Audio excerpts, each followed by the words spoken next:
Good morning to you all. Thanks for joining us on this wintry day out there. Temperatures are dropping. Still looks like a wonderland. Anyway, thanks for joining. This morning's speaker is Marilyn Shinko Kaman, and she began practicing Buddhism in the 1990s at the Minnesota Zen Meditation Center in Minneapolis, and received the precepts of jukai in 2017 at Clouds and Water Zen Center from Reverend Sosan Teresa Flynn. Marilyn has been an active member of Hokyoji for many years. Marilyn is in the process of completing a 2-year training mindfulness meditation teacher certification program for teaching awareness and compassion-based practices with Jack Kornfield and Tara Brach. They're from the vipassana tradition. She's honored to be taking the teacher's seat for this Dharma talk, and the title of her talk is The Arithmetic of Compassion. So Marilyn will discuss some of the Buddhist foundations of compassion and the factors that come together in developing the heart practice of compassion. Thank you, and good morning, Marilyn. I think you're muted, Marilyn. That's why I said I wanted to do a sound check. Oh, I didn't hear that because I know that's because I was muted. Well, so first of all, I want to thank Dokai and Hokyoji for the opportunity to be here today. I'd like to thank Carl Haltman and A.Q. Susan Nelson for the invitation to speak. As Carl said in the introduction, I do consider it an honor to be sitting in the teacher's seat, and that's a phrase that I'll be using from time to time throughout my talk. So it feels a little different than just being on screen. Today, you are my Sangha. So to Jan, Alex, Carl, Dokai, Mary, Aaron, Paul, John, and Kim, thank you. I'm really glad you're here to listen. Some of you have heard my comments that I've given before, but I think they're worthwhile returning to about the arithmetic of compassion. As an aside, I'd need to let you all know that I'm fighting a cold with a cough. So if I hack away or pull out my Kleenex, please understand. And as I begin my talk, I'd like to set my intention for my words this morning. So please join me. May the words of my mouth and the meditations of our hearts bring us knowledge, comfort, and inspiration. Okay, so here's the setup. About a month ago, I was at Hokyoji in the kitchen cooking for a group that rented the facilities. And I was packing up, and Carl Haltman walks into the kitchen and he says, "Hey, Marilyn, would you consider giving a Dharma talk on December 18th? Now, if you've ever done any fundraising, you know that is the critical phrase. You just say, would you consider, and then you're kind of quiet and you let the person answer. So I recognized the phrase immediately, and I thought to myself internally, I thought, yeah, I don't know. I don't know if I'm ready, if I have the credentials, all of the negative thoughts that goes through all of our heads when we're asked to do something new. And this is new for me. And then I thought it over and I thought, yeah, I probably could do that. I'm on fire about compassion. This is what kind of fuels me. And so I asked myself, okay, I'm going to be taking the teacher seat. Now that's a phrase that my program is using, my meditation training program. It's called the teacher seat that Jack Kornfield and Tara Brach use. I thought, well, how did I get here? how did I get here to take this seat? And so, and how did I arrive on compassion? Because I am focused like a laser on the topic of compassion and how to practice it. This came about 2 years ago when I was sitting in our living room and reading online the Washington Post, excuse me, and I came across an online article titled "The Arithmetic of Compassion." I thought to myself, well, compassion is not arithmetic. It's not a formula. It's not numbers. It's not facts. So what are they talking about? And this was the headline, or the main title: Why Americans Are Numb to the Staggering Coronavirus Death Toll. Death is everywhere and yet nowhere in America during the worst stretch of the pandemic. December 21, 2020. So I'd like for all of you to take yourself back in time. If you want to close your eyes, that's fine. If you just want to listen, that's also fine. But take yourself back in time. I remember vividly sitting in our living room, and I felt kind of cloistered, or alone. We didn't know if we could drive outside. We were washing our soup cans if the groceries were delivered. And it was just a very, very odd sensation. And everybody was being isolated from one another. And we all were afraid of a virus. So I'd like to read some portions of that article, because it does mention, it mentions the issue with compassion. It may not use the word specifically, but compassion is in there. And here's from the article. Death is now everywhere and yet nowhere in America. We track its progress in daily bar graphs. We note its latest victims among celebrities and acquaintances. Yet in many parts of America, we carry on debating holiday plans, the necessity of mask mandates, how seriously to take the virus, and whether it's all a hoax. In the face of one of the biggest mass casualty events in American history, we are growing increasingly numb to death, experts say, numb to the crisis and the tragedy it represents, and the action it requires in response. Something happens in the brain when fatalities reach such high numbers, say psychologists who have studied genocides and mass disasters. The casualties become like a mountain of corpses that have grown so large that it becomes difficult to focus on the individual bodies. And this is what the researcher concluded: the more who die, the less we care. In greater numbers, death becomes impersonal, and people feel increasingly hopeless that their actions can have any effect. And so I think the challenge for us, those of us who practice the principles of Buddhism, is to try to live with kindness in our hearts, with acts of compassion at our fingertips in every moment of our lives. What we are doing, I think, in practicing Buddhism, just being good human beings as well, but is to kind of resist the arithmetic of not caring, because that's what the researchers are finding out. So, as Carl said, the title of my talk is The Arithmetic of Compassion, and I'm going to cover 3 areas in my talk.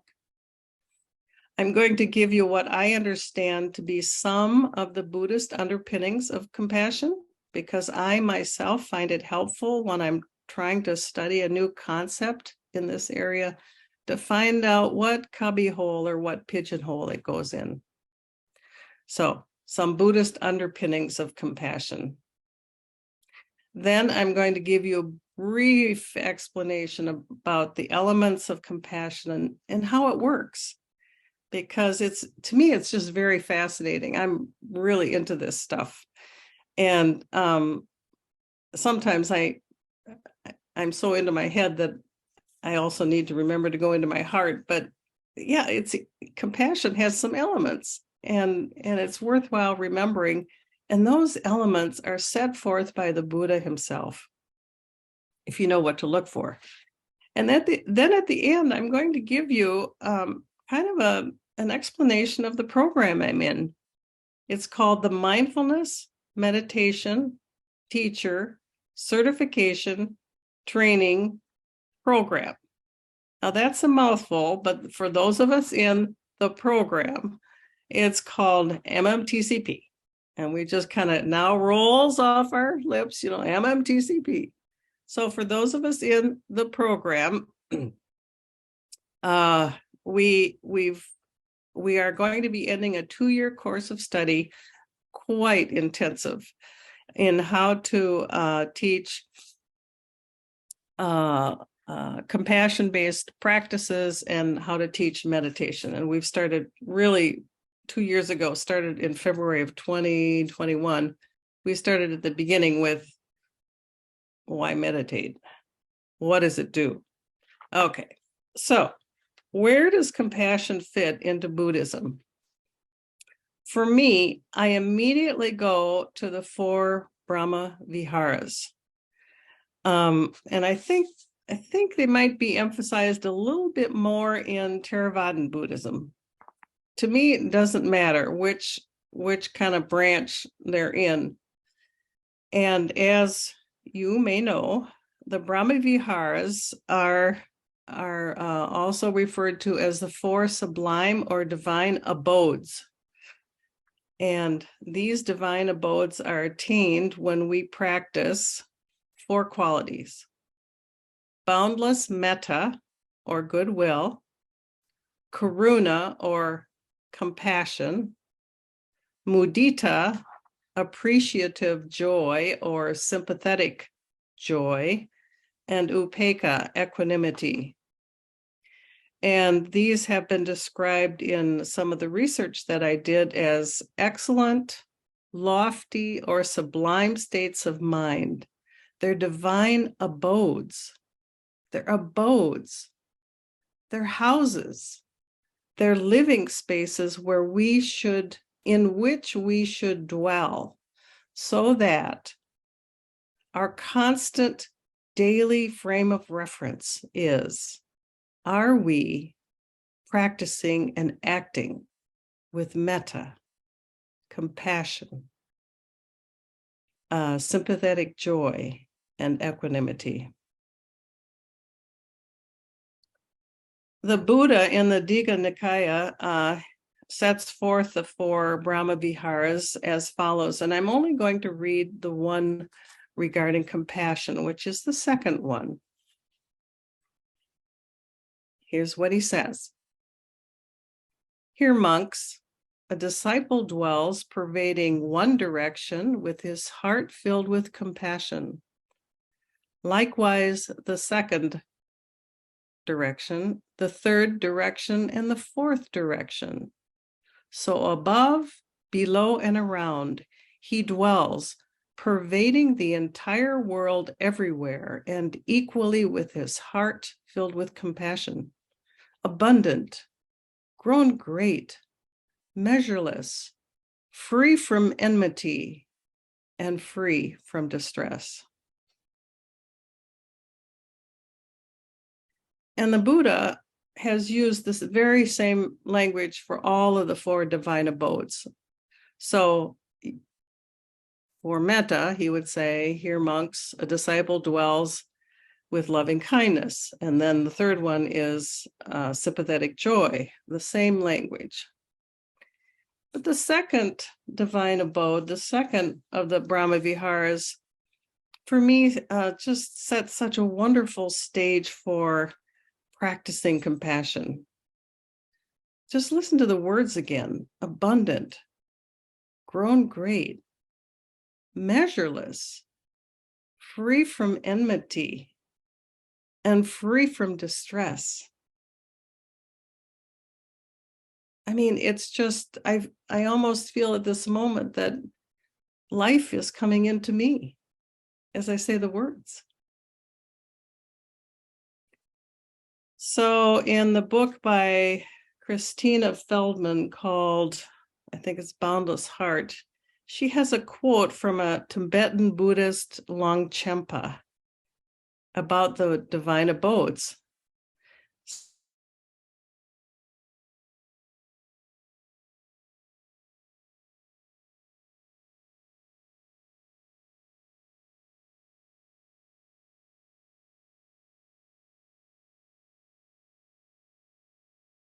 Of compassion, watered by tears of joy, and sheltered beneath the cool shade tree of equanimity.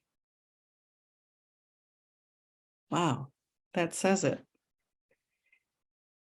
So, what is compassion? Intuitively, I knew and I know, but it surprised me to find out that compassion, in order to have compassion, we have to start with suffering. Either we have to suffer or someone else has to suffer. So suffering is the center of compassion. It's not something that immediately comes to mind when we think of compassion. And honestly, usually when we see suffering, either in ourselves or in someone else, we run the other way. I mean, that's the temptation. It's hard to go into suffering. We don't like suffering. We don't know what to do with suffering. We avoid suffering. And so I don't know why I was surprised that suffering is at the center of compassion, but it is. In order to be compassionate, you have to see someone suffering. And that someone can be either another person or we ourselves can suffer. And then the trick is going to be to give us self-compassion. Okay, so when we see suffering, what are the three elements of compassion? What do we need to do? First, we practice our mindfulness. We see the suffering because our mindfulness has trained us to be attuned to the world. We see the suffering that is happening in front of us. Now, if you're interested in getting into some academic study in Buddhism, the Satipatthana Sutra is a wonderful place, or wonderful discourse to study about mindfulness. And one of the commentators on that sutra says that mindfulness is the quality of mind that recollects and focuses awareness with an appropriate frame of reference, bearing in mind the what, why, and how of the task at hand. So we've got mindfulness and compassion. Next thing we do, after we see the suffering, we recognize that we too have suffered. And so this is called in the academic literature, University of Texas at Austin is big on this. A woman by the name of Christina Neff. We recognize that we too have suffered, that we're all in the same boat. And it's called, in that literature, it's called shared humanity. So we see someone suffering. We look at ourselves, kind of like taking, as I think my husband would say, the third position, but we kind of look at ourselves and we think, oh my God, I'm suffering. And we see the suffering and we bring it into our hearts. We see the suffering of another person, or we see our own suffering, we bring it into our hearts. And with that recognition, we activate a desire to alleviate the suffering. We activate a desire to respond to the suffering. So let's go over this again. We've got the context of suffering. We practice our mindfulness, we see suffering, we feel the suffering. I mean, really not up here in our heads, but we really feel it in our beings. And then we want to act. So here's a quote from the Dalai Lama.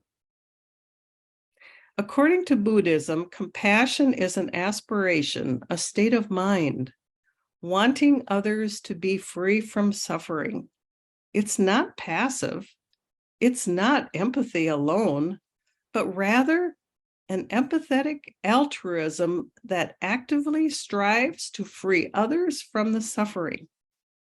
Genuine compassion must have both wisdom and loving kindness. That is to say, one must understand the nature of suffering from which we wish to free others. This is wisdom.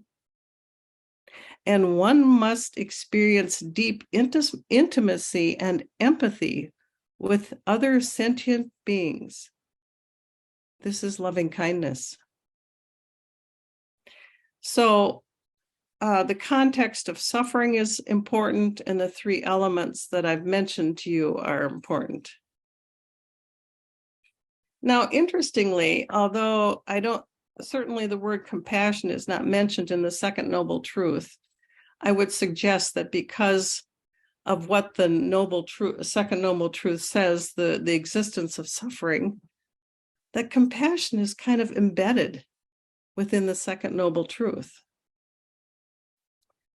So here's a quote from Christina Feldman again, whose book I highly recommend. It's called Boundless Heart. It's on the 4 Brahma Viharas. In classical teachings of the Buddhist tradition, compassion is defined as the heart that trembles in the face of suffering. To speak about compassion, we must speak about suffering. No one likes to suffer. No one likes the moments when our bodies are ill or in pain. No one enjoys adversity or difficult emotions. No one wants to have their heart broken or their mind terrorized.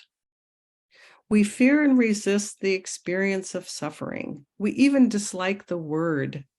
We think it is depressing or grim to talk about suffering. We name it stress, anguish, unease, or sorrow to make it more palatable. But the simple truth remains. We all face suffering. To have a body is to experience illness and pain and eventually death. To have a mind is to experience confusion, turmoil, and agitation. To have a heart is to feel hurt, loneliness, and fear. To love is to feel loss and grief.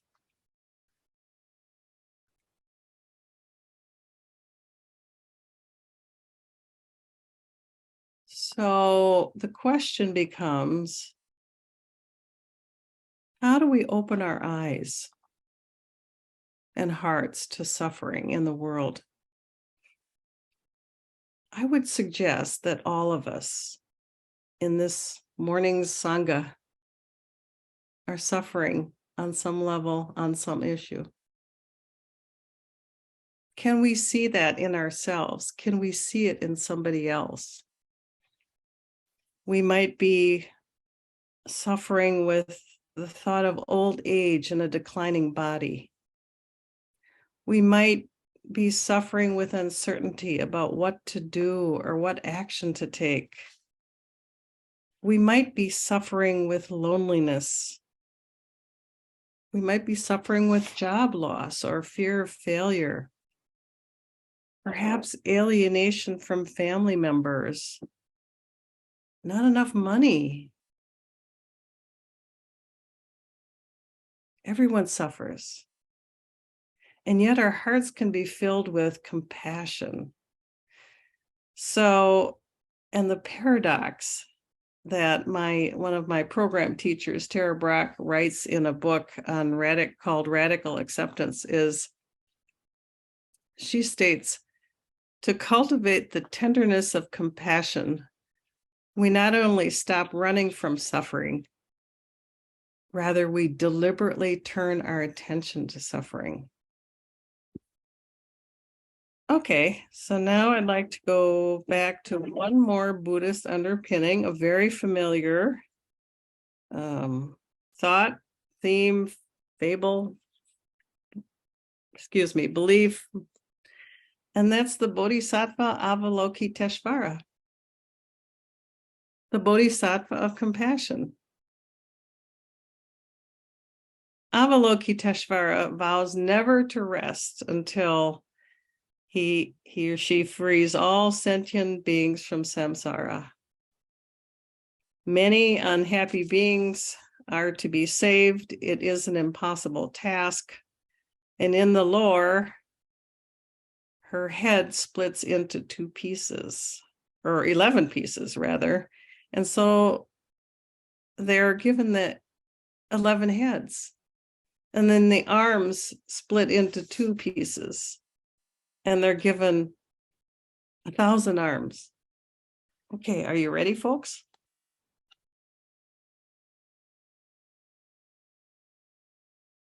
It's my statue of Avalokiteshvara with the many heads and the 1,000 arms that I keep in my study as a reminder of compassion and what I can do within the world to surround myself or envelop myself within compassion to the best of my ability.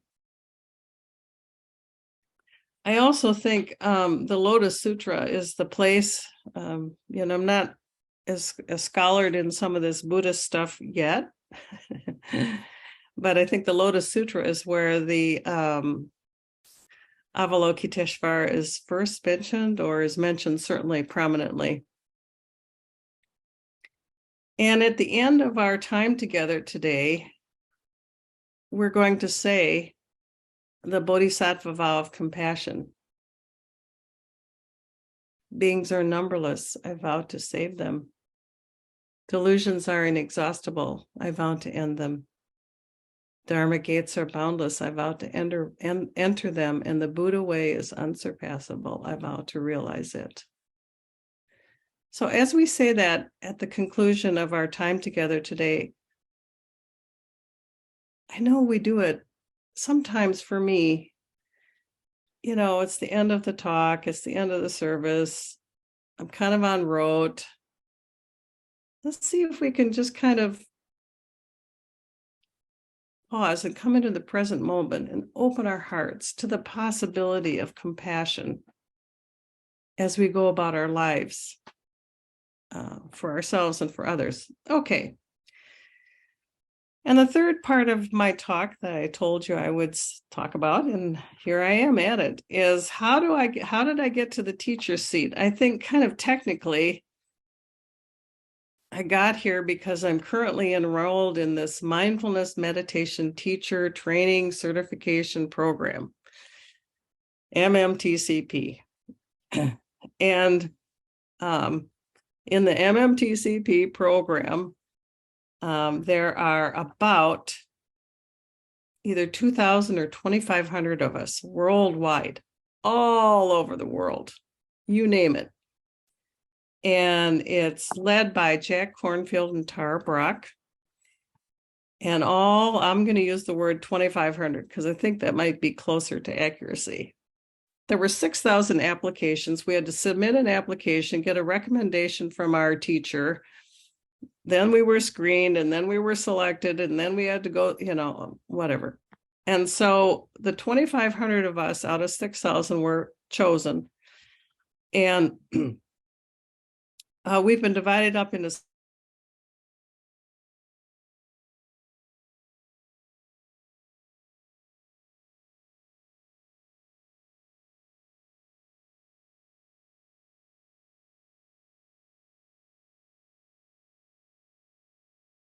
But there's some pretty well-known names in the mentor category. James Baraz comes to mind. I don't know. So what have we been doing for 2 years? This is what we've been doing 2 years ago, beginning in February of 2021. Every month, the Sounds True team opens up a module. And the module is on a certain topic. And the module consists of videos, online, videos that you can study.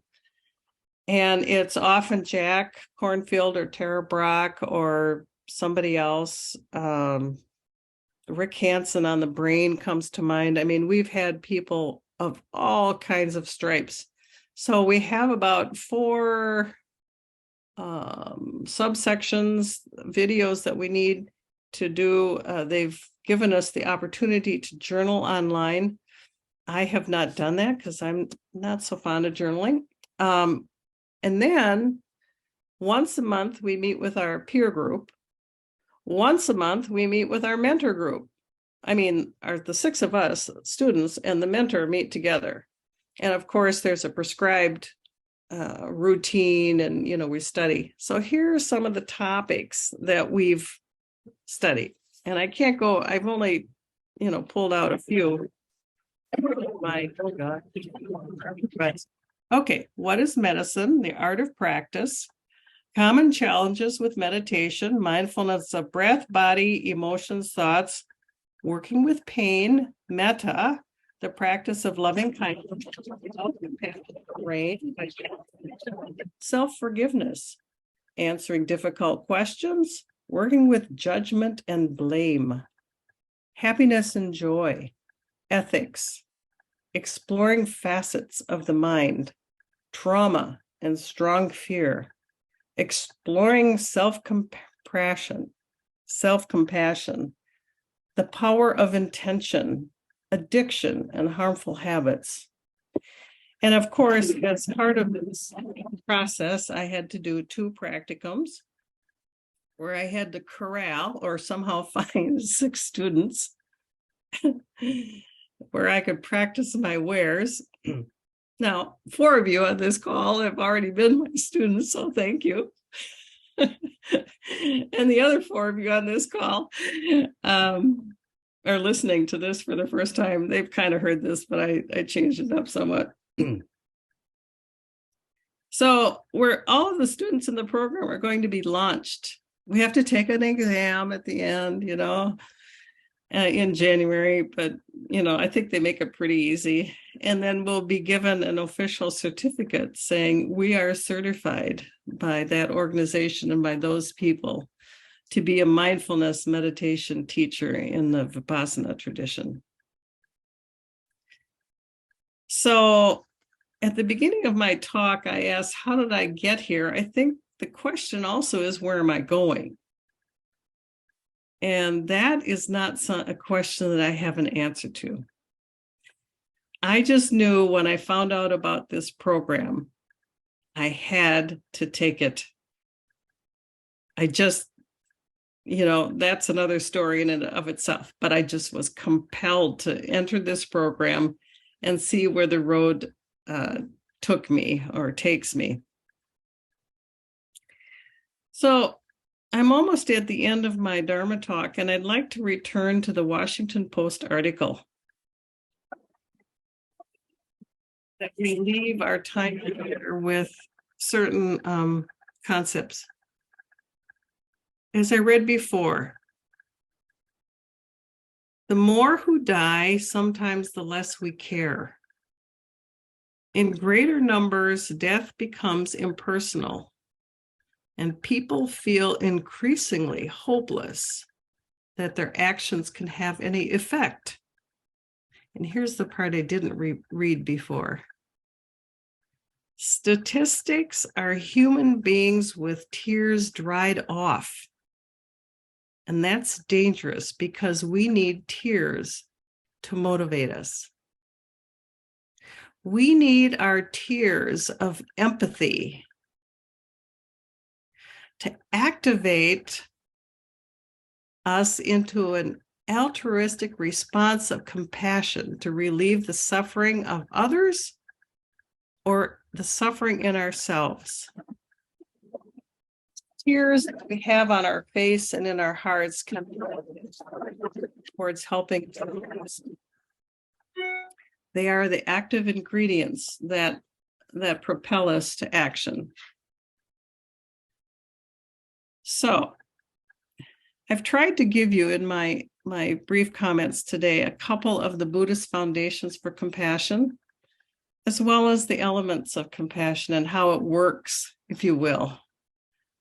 And then the existence of suffering, the application of mindfulness, the realization of our shared humanity through an empathetic feeling of that person's suffering, and a desire to respond to the suffering that we see. So, is compassion error? I'll let you decide. But here's a thought from a non-Buddhist scholar, someone named Miller Williams. I got my folder on my computer. Have compassion for everyone you meet, even if they don't want it. What seems to be conceit, bad manners, or cynicism is always a sign of things no ears have heard and no eyes have seen. You do not know what wars are going on down there where the spirit meets the bone.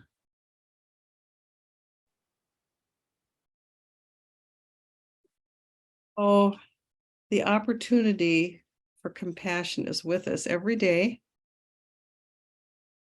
Sometimes the person receiving the compassion knows it, and sometimes they don't. But it's virtually always there.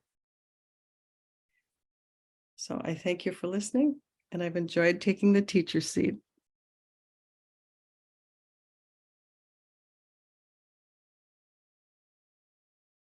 Anyone have comments or questions for Shinko?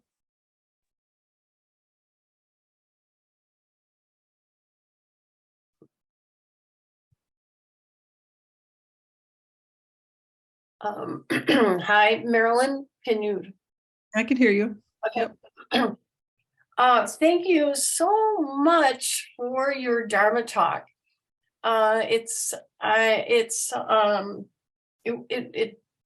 It really hits me.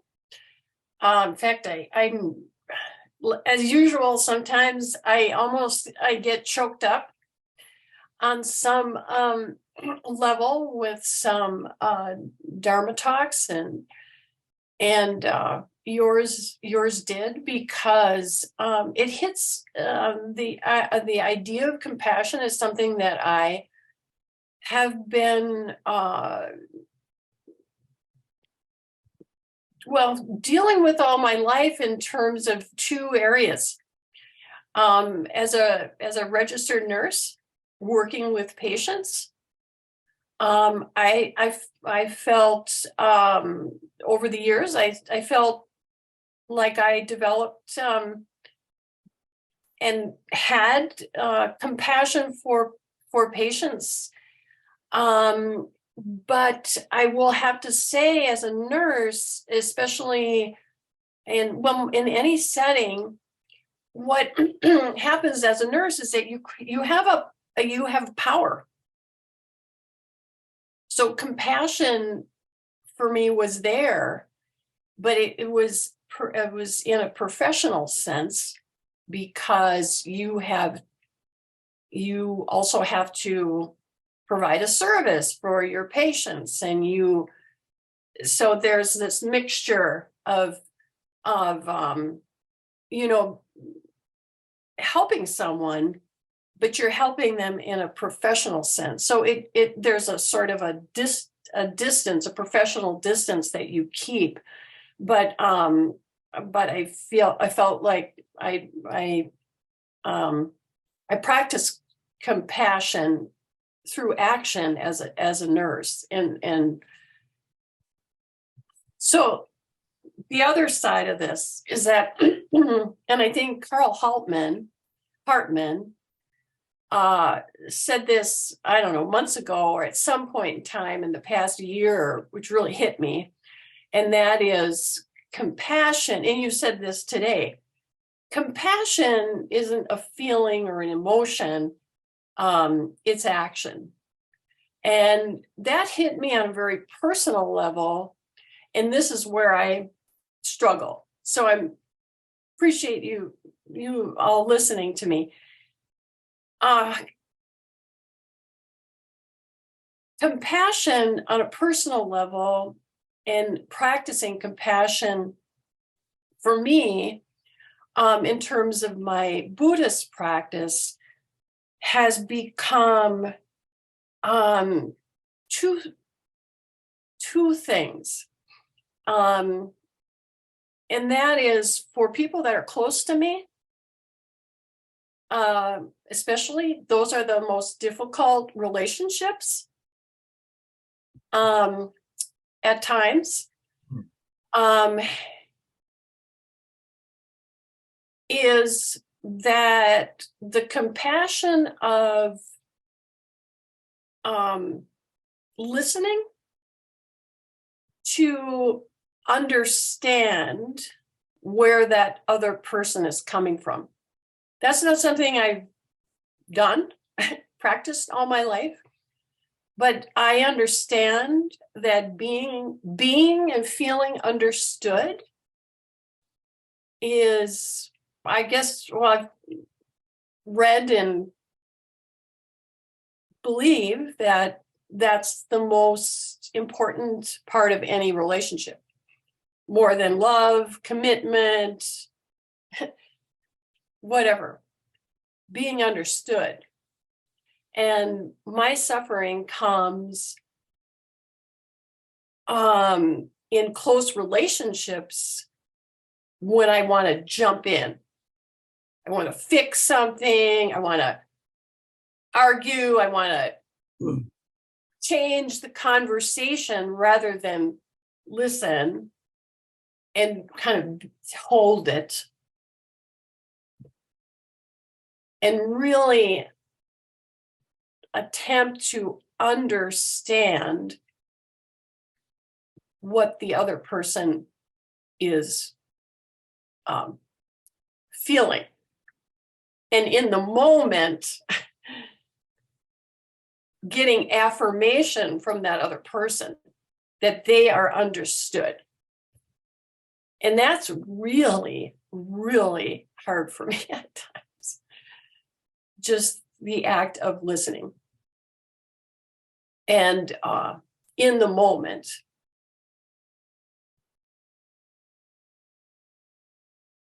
affirming with the other person that they are being understood. So that's my struggle. So And, sorry. Yeah. So what I didn't say, Mary, is that compassion is easy. And compassion is not easy. And I think it's a word that I think many of us, we kind of go, la, la, la, la, la, compassion. It's so wonderful. It's soft. It's wonderful. It's, fluffy like a cloud. Well, sometimes it isn't. Compassion can be tough action, but compassion, and this is what I was indirectly referring to in my comments today.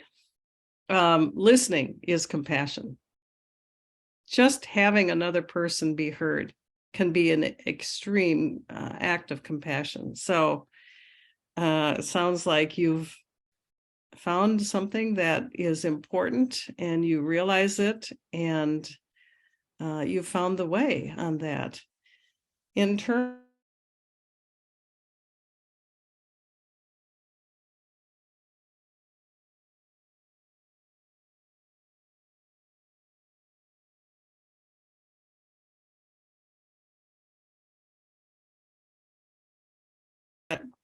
And yet, I wager to say that you went into the field of nursing because of your compassionate heart at base. And so I think it just sounds to me like a lifetime of compassion that you've been practicing. And we practice it and learn more about it and what we do and the mistakes we make all the time. And that's just part of it all. So thank you for your comments. I appreciate it. Okay. Or Alex, I don't know who. Anybody else? Whoever unmutes first gets Oh, to talk. I think they were just. I was just bowing. They were just bowing because yeah. because of this incredible conversation. It's just, I don't know. Very wonderful speaking by you, Shinko, and the responses from Mary, and just hearing you speak with each other. It's just like that's just very moving for me. So thank you.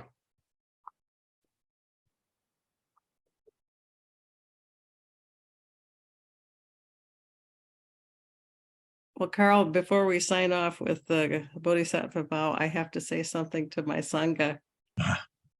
Go for it. I did it. My first Dharma talk. Yay! Okay. I just had to do that. Okay, now we can go back into the Buddhist, Just another note. Thank you so much, Shinko. I mean, really, it was just a very fine talk. And despite your first one, I'm hoping there might be several more that we can have from you as time goes along, especially with your training in this program. So thank you so much. Well, Shinko, you bring up the Brahma Viharas, and of course, those are one of my, most favorite parts of Buddhist teaching. And the one thing that I've learned is that joy doesn't get enough emphasis. And the cultivation of joy can actually be cultivated. It's different than happiness, but actually joy can be cultivated. You can create conditions to allow joy to arise. And joy counterbalances the energy drain of compassion. Compassion can be exhausting, not always, but the joy, and Christina brings this up in her book, that the joy is the thing that can help prevent compassion burnout, as they say. But I really liked your point that compassion requires action. That you can't just, oh yeah, I really feel bad about that, it's a terrible thing, and then just forget about it. But it takes action as the component for that. So thanks. I enjoyed your talk. I'm glad I convinced you to take a chance on it. Let's see if we got announcements. Well, next week is Christmas Day, Sunday, and so we are not going to have a Dharma talk on Christmas Day. And the week after that is New Year's Day, and we're not going to have a Dharma talk on New Year's Day. Aikyo tells me that she's been trying to recruit people for the upcoming Dharma talks with little success. So if she's reached out to anyone, please reconsider, taking a chance on speaking your mind. So anyway, think about that. I don't think I have any more announcements. I mean, we've got winter practice period coming up at the end of January for 3 weeks. And, you can sign up for 1 week of that or for 3 weeks of that. So we would like to see people there. Alex, you missed the big snowstorm, I guess, or maybe not completely. Anyway, I know you're on the road. And Paul, you must be loving it up there with, what did you get, 4 feet of snow or something? Yeah. So anyway, thank you so much. Let's close with the 4 vows. Beings are numberless. I vow to free them. Illusions are inexhaustible. I vow to end them. Dharma gates are boundless. I vow to enter them. The Buddha way is unsurpassable. I vow to realize it. Thank you so much. Stay warm. We'll see you in a few weeks. Okay. Take care. Take care.